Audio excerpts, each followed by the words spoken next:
Chào mừng các bạn đã trở lại với channel của mình. Trong buổi ngày hôm nay, mình sẽ giới thiệu đến các bạn một công cụ AI hỗ trợ cho chúng ta tạo các cái mockup cho hình ảnh để các bạn phục vụ được cho công việc quảng cáo sản phẩm của mình, và mục tiêu là để tiết kiệm được thời gian và chi phí. Ví dụ như các bạn chụp hình sản phẩm xong nhưng mà chúng ta không có những cái bố cục background đẹp thì phải tốn chi phí order thiết kế hoặc là order studio hoặc là thợ chụp ảnh để mà chụp sản phẩm cho nó đẹp hơn. Thì việc đó nó tốn rất là nhiều chi phí và thời gian cho các bạn. Thì hôm nay cái công cụ này sẽ giúp các bạn bớt phần nào để giải quyết được cái vấn đề đó ha. Cái công cụ của mình có giới thiệu đến hôm nay có tên là Flare AI. Các bạn có thể truy cập vào trang web flareai.ai. Mình có để link ở bên dưới YouTube ha. Rồi bây giờ chúng ta sẽ đi vào vấn đề. Đầu tiên là các bạn sẽ tạo tài khoản. Ở đây chúng ta sẽ vào login và các bạn login trực tiếp vào tài khoản Google của các bạn ha, Gmail Google. Rồi, đơn giản vậy thôi thì chúng ta đã có xong tài khoản ha. Bước thứ hai thì các bạn ở đây chúng ta để ý giao diện của nó rất là tối giản và dễ sử dụng. Ở đây là nó hướng dẫn cho mình, chúng ta có thể bỏ qua các cái bước hướng dẫn hoặc là các bạn có thể xem sau ha. Ở đây mình tiết kiệm thời gian thì mình sẽ tập trung cho các bạn luôn.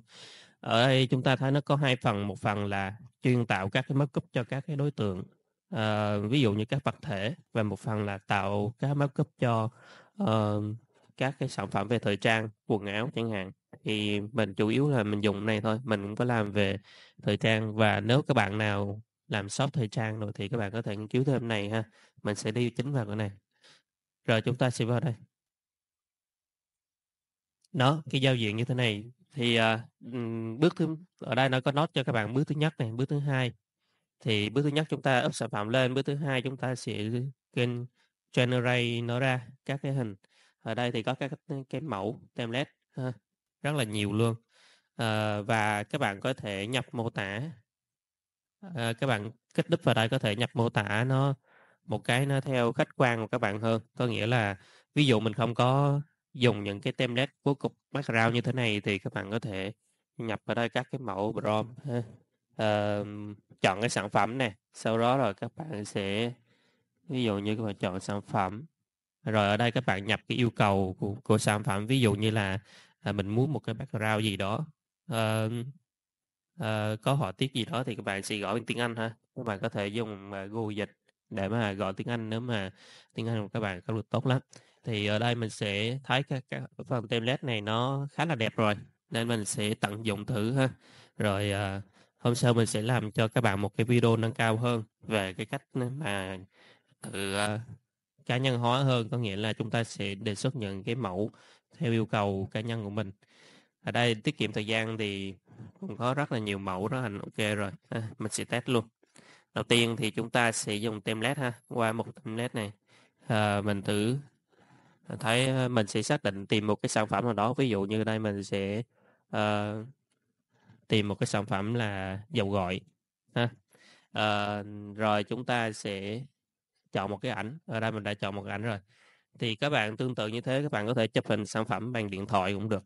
Ví dụ như các bạn có một cái sản phẩm gì đó về dầu gội tươi hay là về son môi vân vân các thứ, nhưng mà các bạn muốn tiết kiệm chi phí thì các bạn sẽ chụp bằng điện thoại và sau đó dùng bằng cái app này ha, để các bạn có thể tạo ra những hình ảnh đẹp hơn. Rồi ở đây mình sẽ lưu cái ảnh này về ha. Mình đã lưu ảnh đó về rồi, sau đó mình sẽ quay trở lại và mình sẽ kéo cái ảnh đó thả vào ha. Rồi chúng ta lúc này nó sẽ xuất hiện ra một cửa sổ. Ở bước thứ nhất thì nó sẽ xóa cái background luôn, nó rất là tuyệt vời cho các bạn ha. Ờ, Ví dụ như mà hình các bạn chụp ở trên một cái phông nền trắng, hay là mình khuyên là các bạn nên chụp trên một phông nền trắng luôn cho nó dễ xử lý ha, nó tối ưu hơn là thay vì các bạn chụp ở một cái nền mà quá nhiều họa tiết, nền trắng hoặc là nền gì đó một màu ha, thì sẽ tách rất là tốt. Thì ở đây nó sẽ tách giùm cho mình luôn, mình không cần phải tách. Còn nếu các bạn không muốn xóa cái nền này các bạn có thể bỏ qua, nhưng mình sẽ xóa luôn. Đó, tách rất là sạch luôn các bạn. Rồi ở đây nó có đề xuất cho mình là một cái prompt luôn nè. Đó, cái prompt này nè. Ờ,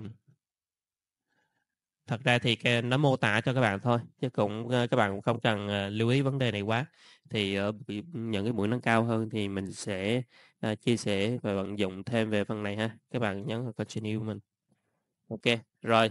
Bước tiếp theo á là chúng ta sẽ chọn cái mẫu template ha. Ví dụ như các bạn thấy mẫu nó hợp. Ở đây mình chọn này. Giả sử như này đi. Mình chọn cái mẫu này ha. Cái mẫu mà có tuyết, có núi ở đây. Rồi tiếp theo chúng ta bấm vào Generate ha. À, tuyệt vời các bạn nha. Đây nó ra một cái sản phẩm cho các bạn đây. Rất là tuyệt vời ha. Đó. Ờ, rồi. Để mình coi kích chuột phải và các bạn có thể download cái hình đó về ha. Rất là quá tuyệt vời luôn. Nhiều khi mình ghép á, nó cũng không có được như vậy đâu các bạn. Rồi chúng ta sẽ ở đây chúng ta có thể download hình ảnh đó về. Ở đây các bạn chọn Luigi Back hoặc là BNG. Chọn Luigi Back ha. Hay là các bạn có thể tải về với cái chất lượng của nó là nhân 2 nhân 3, có nghĩa là cái thước nó lớn hơn một xíu để cho cái hình của mình nó được rõ hơn ha.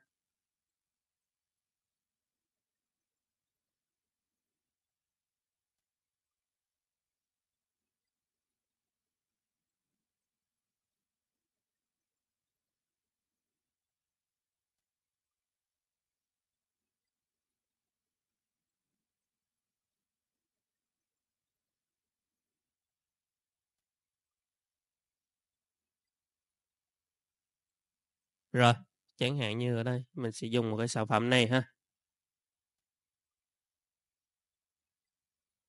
Ở đây là sản phẩm tách nền luôn rồi.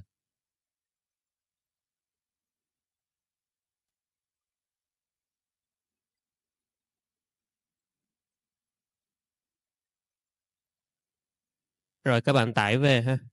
Sau khi tải về được thì mình sẽ cho vào trong này. Ở đây các bạn có thể đặt tên dự án của nó luôn nè. Cái đúp vào đây. Chúng ta đặt tên cái dự án để cho dễ nhớ ha.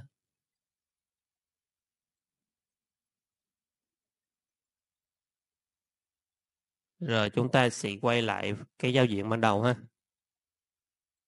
Bấm vào quay lại nè. Rồi, chúng ta ở đây cái dự án của mình đã thực hiện thì nó lưu ở đây. Chúng ta sẽ tạo một cái dự án mới. Rồi, chúng ta sẽ kéo cái sản phẩm của mình vô. Đấy. Ở đây nó đã tách nền rồi. Chúng ta sẽ bấm vào skip ha. Vì nó đã tách nền cho chúng ta, ban đầu ảnh gốc nó đã tách nền rồi ha. Chúng ta nhấn vào continue này. Sau đó chọn một cái background template này. Ví dụ như với cái này thì mình sẽ dùng dùng cái style này nó hợp ha. Ok, mình sẽ generate ra.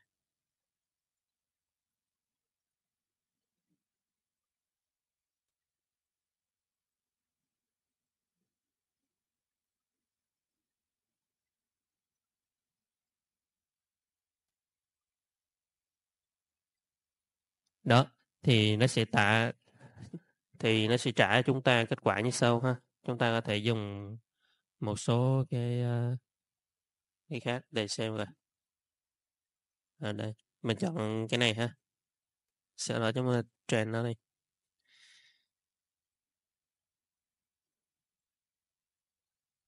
Rất là tuyệt vời.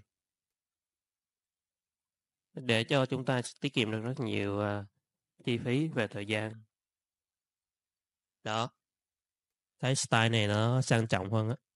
Rồi, chúng ta chỉ nhấn chuột phải và tải về ha. Tương tự và vậy mình đã giới thiệu xong cho các bạn một số cái cách làm như thế, thì các bạn có thể tận dụng để mà quảng cáo hình ảnh cho sản phẩm của mình tốt hơn, hoặc là các bạn làm shop thời trang thì cũng tương tự thôi, cũng sẽ tạo ra các cái hình là ờ, ví dụ như đây là bạn mình up các cái sản phẩm về thời trang các bạn lên, là để mình coi để có cái sản phẩm nào.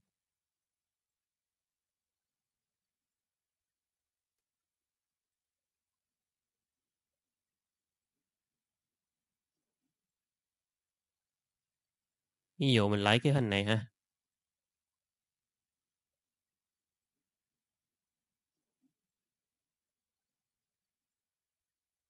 Các bạn sẽ nhấn vào đây để upload upload cái áo của mình lên ha.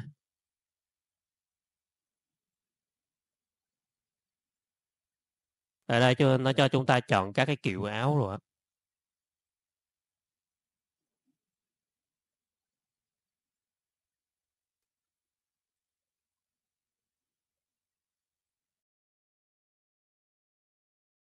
thử chọn một mẫu người ha.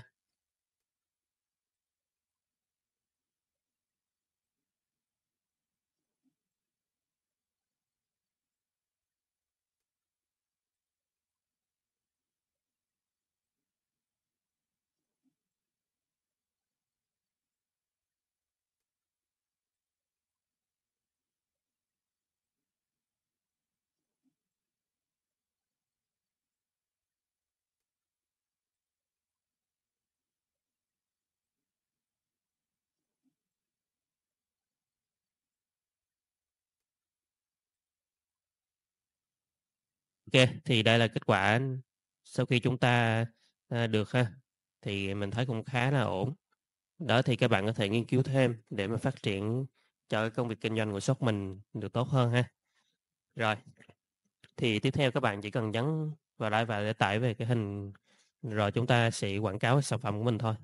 Rồi, cảm ơn các bạn đã xem video của mình đến giờ phút này ha. Thì nếu các bạn thấy nó hữu ích thì hãy ủng hộ mình cho mình một like và subscribe ha.